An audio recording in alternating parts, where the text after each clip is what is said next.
Assalomu alaykum. Sizlar bilan Lacetti Gentra fara gitarasini ulanish tartibini o'rganamiz. Orqasiga qaraganimizda ikkita shtekerlari mavjud. Katta shtekeri va kichkina shtekeri bor. Bu qaysiga javob beradi? Bir chekkadan boshlaymiz.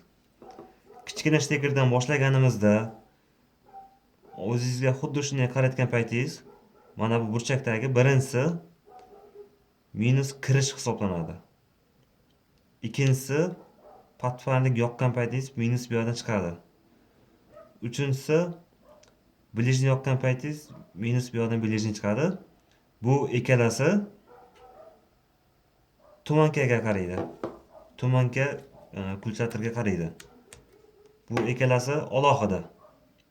Bu yoqdan minus ulasangiz bu yoqdan minus chiqadi. Xohlasangiz bu yoqdan minus ulab bu yoqdan chiqarsangiz bo'ladi. Xohlasangiz plus hisobida ishlatsangiz ham bo'ladi. Oxirgisi bo'mbo'sh, bu yoqda sim yo'q.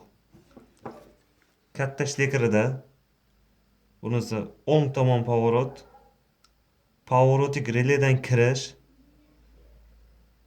pоворотник chap tomon.